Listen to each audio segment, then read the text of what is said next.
basketball. At the end of the day, it's just basketball. Even for me, I love the NBA game, but then I turn on to a game, right? And then the stars are not playing because of load management. 10, 12 years in, I got 4 MVPs and 4 championships. Like, but do I still want to do this? You know what I'm saying? You know how hard it is. Some people say, I want to go play baseball. Right? Yeah. And then I want to come back. Well, some people say, I'm going to go 20. Shaquille O'Neal just shook up the entire NBA conversation, and his comments landed squarely on LeBron James and Kevin Durant. Shaq didn't hold back, calling out today's stars for sitting out games while still cashing in massive paychecks. He spoke with no hesitation, making it clear he expects the league's biggest names to show up and play. Full stop. You want me to pay you $30 million to play 30 games? Hell no. No. 80 games is fine. He didn't just ruffle feathers. He ignited a full-blown showdown at exactly the right moment. Jerry West did it, Kareem did it, Magic did it, Bird did it, Bernard King, like all the great legends before us did. Durant and LeBron had just been on their podcast, laughing it up while debating Michael Jordan's legacy, seemingly brushing off the accomplishments of the older generation. And now Shaq is swinging back. No filters, no soft talk, just raw honesty. When the topic of load management came up, he didn't sugarcoat it. Shaq called out a truth nobody wants to admit. The legends who built this league played night after night without the modern technology, recovery tools, and rest strategies that today's stars take for granted. I think it's actually quite bullshit, myself, is to incorporate something at this. No state-of-the-art recovery centers. No massive training teams. No sports science labs. And they were making pennies compared to today's stars. Yet the old-school players suited up every single night. No excuses.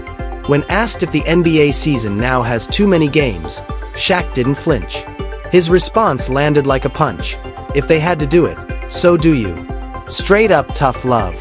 The legends pushed through injuries, fatigue, long flights, and brutal back-to-backs every single night. I love Charles Barkley.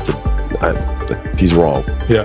Well, so the older guys, they played all the games. That's cool, man. And now they walk around and they're fucking. And they didn't spend every week complaining about it. But of course, the modern NBA wasn't going to stay quiet. Draymond Green fired back instantly, refusing to let Shaq's comments slide. Then Austin Rivers took it even further when asked about the 65-game rule, adding fuel to the fire.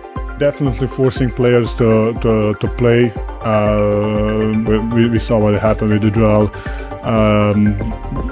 But it's something that probably league wants to. I don't know. Especially since Charles Barkley once suggested the season should be bumped up to 70 games.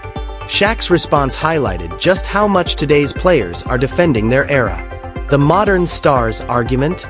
The older generation pushed their bodies to the limit, so they shouldn't have to do the same. 10, 12 years in, I got 4 MVPs and 4 championships. Like, but do I still want to do this? You know what I'm saying? You know how hard it is. Some people say, I want to go play baseball.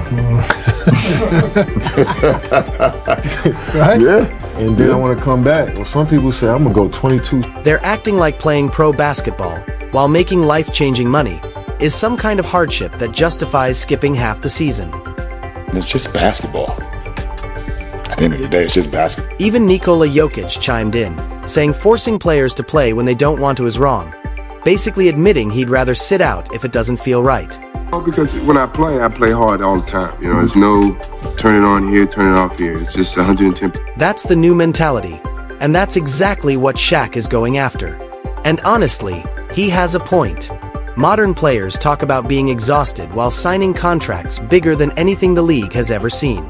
The average salary tops $10 million, and some max deals hit $60 million a year. One leg. Like, he was hurt the second year. He was on one leg the whole year and played 82 games.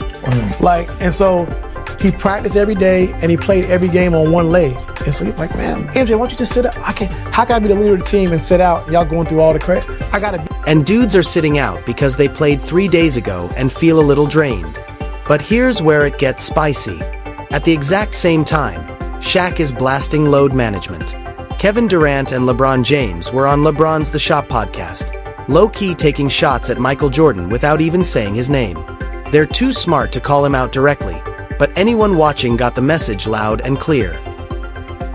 And I had a teammate, David Greenwood. He says, you twist your ankle, young fella. Come over and sit with me. This is you need to. I said, no, man. I'm trying to make a name for myself. There's no way I can sit. I need to get out there and show what I'm capable of. I want to play. I want to win. I want to make it. Durant started talking about longevity and how grueling it is to stay in the league for so many seasons. The moment the words left his mouth, LeBron burst out laughing, and the camera caught it perfectly. They both knew exactly what was happening. It was like they were framing Jordan's retirement as if he just walked away, while LeBron sticking around this long somehow makes him tougher or more dedicated. The triangle offense right now, it'd be very challenging just because how the game is played and also how deep. Then LeBron dropped his own cold line about the sport, brushing it off with just basketball. Like the game hadn't made him a billionaire or opened every door in his life. That one landed sideways because Michael Jordan never talked about the game so casually.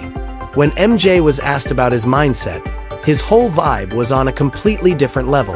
Yeah, I don't know. I don't know why it's discussed so much in our sport and why it's the A-all, B-all. Basketball wasn't something MJ clocked into. It was everything, and everyone around him saw it. One of his teammates even shared a story from Jordan's second year, showing just how intense he already was. Jordan himself later explained the mindset he brought into every season, every game, every moment. But Durant and LeBron weren't done throwing shade at Jordan's era. On the podcast, they kept pushing. LeBron broke down the triangle offense, suggesting the game today is more advanced, more layered, and more complicated than anything MJ faced. He even questioned why ring culture matters so much, stunning people, given that he built super teams in Miami and pulled stars to Cleveland and the Lakers. Now, acting like championships don't define greatness, LeBron seems to be shifting the focus to longevity and stats instead, knowing he'll never catch Jordan's 6 rings. Meanwhile, Larry Bird once shared a story that perfectly captures the old-school mindset, one that's completely different from the new era. Bird understood what Durant and LeBron seemed to miss. For legends like him and MJ, the game was everything. No shortcuts, no excuses. Someone told me one time he played for Chicago. He said, if you expect to play a long time in this league, you better quit mopping up the floor. And I thought, well, he's crazy because that's what Basketball isn't about saving energy for year 20.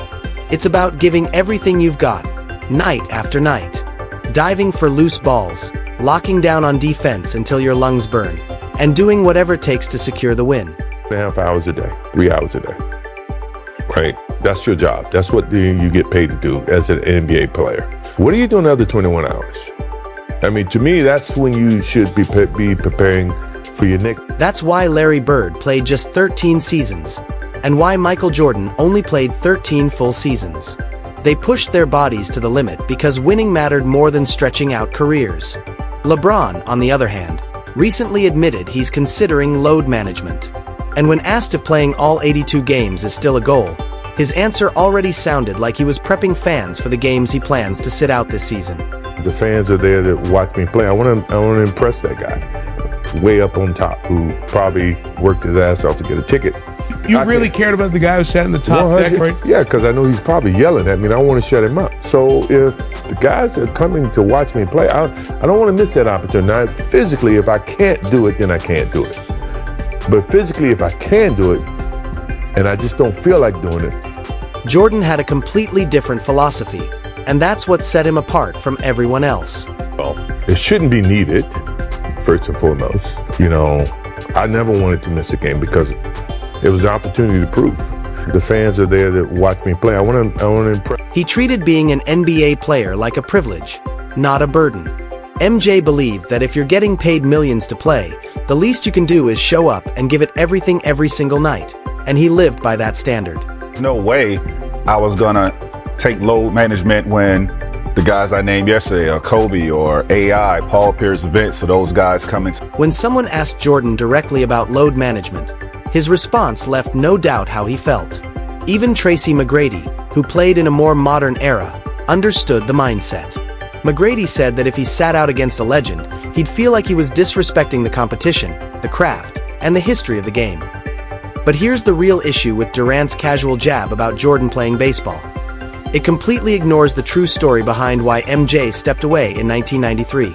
Jordan didn't wake up one day thinking basketball was boring. That summer, his father was murdered during a robbery, leaving Michael shattered. James Jordan was the man who pushed him toward greatness, and after his passing, MJ, at the absolute peak of his career, walked away to honor his father's memory and pursue the dream they had talked about since Michael was a kid, playing professional baseball. A player could make $1 million, and now these guys are so lucky and blessed, and they can't play basketball 3 or 4 days a week. And I know they hide behind all the analytical bullshit from their agents and people like that. What they're really trying to do is extend their career. The way the money's been and going, depending on who you are, you're going to be able to make another 50, 70, $100 million and probably more going forward if you can extend your career 2 or 3 years. So when Durant casually jokes about Jordan playing baseball with that smirk, he's not just unaware. He's crossing a line, turning one of the hardest moments of Jordan's life into a punchline. And LeBron sitting there laughing? That only reinforced the energy. Now think about when Jordan actually retired. It wasn't after a bad playoff run or a humiliating finals loss. He stepped away after winning his 3rd straight championship, a feat Magic, Bird, and Isaiah never accomplished. And he did it while dealing with the pain of losing his father. Here's where it gets wild. Look at who's making these comments. Kevin Durant, a player criticized endlessly for some of the most controversial moves in modern NBA history. In 2016, after losing to Golden State in OKC, he joined that exact 73-win Warriors squad with Curry, Thompson, and Green. That decision still sparks debate today. Then there was Brooklyn, the trade requests, the collapse, and finally the move to Phoenix. And now, this same guy throws shade at Michael Jordan's competitive decisions. LeBron isn't innocent either.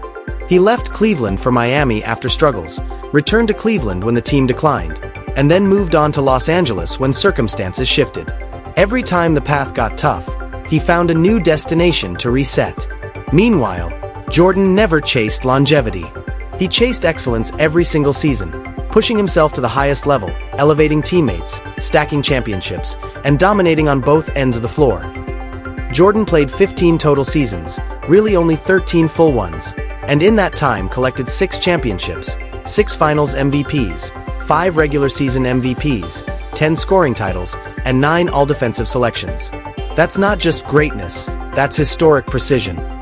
Now compare that to Durant and LeBron together. They've played 39 seasons, nearly triple Jordan's prime, and in almost 40 seasons combined, they have 6 championships, 5 MVPs, 6 finals MVPs, 5 scoring titles, and 5 all-defensive nods. That's the gap people keep talking about. Not because Jordan played longer, but because he maximized every single year he touched the court. Durant and LeBron put in twice the years and still walked away with less than what Jordan accomplished in a decade. When Shaquille O'Neal called them out, he wasn't just criticizing load management. He reminded everyone what real legends looked like. Shaq, Jordan, Bird, and Magic. Those guys didn't hide behind excuses or skip games because they felt a little worn out. They didn't disrespect the generation before them or mock the people who built the stage. They showed up, respected the fans, and treated every night like it mattered. If you think Shaq is right about load management, smash that like button, because this debate is only getting louder. If you feel like today's players need to show the game more respect, drop a comment and tell me what you see. And if you want more breakdowns exposing what's really happening in basketball, hit subscribe. This conversation is far from over.